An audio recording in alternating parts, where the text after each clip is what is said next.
বলেন না শুটিং করা অনেক সহজ, অ্যাক্টিং করা অনেক সহজ, তাদের জন্য আমার এই ভিডিওটা দেখেন। সকাল 5টা বাজে হচ্ছে ঘুম থেকে উঠছি, যে আম্মু আব্বু রেডি হচ্ছে, সাথে হচ্ছে আমার বোনও গেছিল। সকাল 5টা 6টা বাজে মানে ঘুম থেকে উঠে, যেখানে হচ্ছে 12টা 1টা বাজে ঘুম থেকে ওঠা হয়, সেখানে অনেক সকালে উঠে দেখেন এখনো মানে ভালো করে হচ্ছে আলোটাও আসে নাই, অনেক সকাল আর হালকা হালকা শীত। যাই হোক, আমরা হচ্ছে গাড়িতে করে চলে গেলাম। আরেকটা জিনিস দেখলে আপনারা অবাক হবেন, ওইখানে তো আর সবসময় মিরপুর উত্তরা দিয়াবাড়িতে শুটিং হয় না, মাঝে মাঝে অনেক দূরেও শুটিং হয়, যেখানে হচ্ছে এইসব ওয়াশরুম থাকে। ওয়াশরুম গুলো আপনি দেখলেই মাথা ঘুরে যাবে, কিছু করার দরকার হবে না। যাই হোক, এটা হচ্ছে আমার মিউজিক ভিডিও শুটিং ছিল। আমরা চলে গিয়েছিলাম মানিকগঞ্জ। শুধু মানিকগঞ্জ না, শুটিং আরেকটা জায়গায় ছিল, সেটা হচ্ছে গাজীপুরে। মানে 2 দিন শুটিং হয়েছে। পীড়িত করোনা গানের শুটিং ছিল এইটা। আধা ঘন্টা কিংবা 1 ঘন্টা পরই হচ্ছে ড্রেস চেঞ্জ করতে হয়। ড্রেস চেঞ্জ করার মতো ওয়াশরুম না থাকলে পরে মানুষের বাসায় যেতে হয়, সেখানে গিয়ে হচ্ছে চেঞ্জ করতে হয়। আবার আমার আশেপাশে অনেকেই মনে করে যে আমি কাজ পাই না, তার জন্য রেগুলার কাজ করি না। ভাই, আমি যদি কাজ করতে চাই, আমি মাসে 3 থেকে 4টা কাজ করতে পারি, কিংবা আরো বেশি কাজ করতে পারি। আমার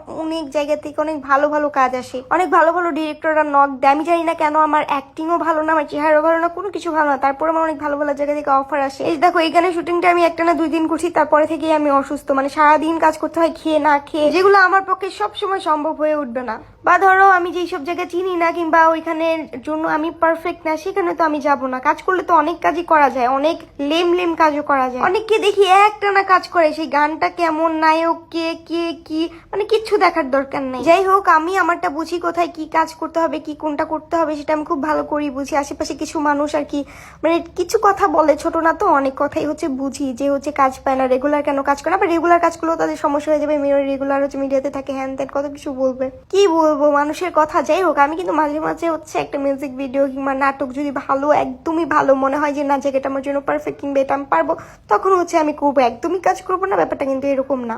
যাই হোক, thank you, thanks for watching guys, bye by.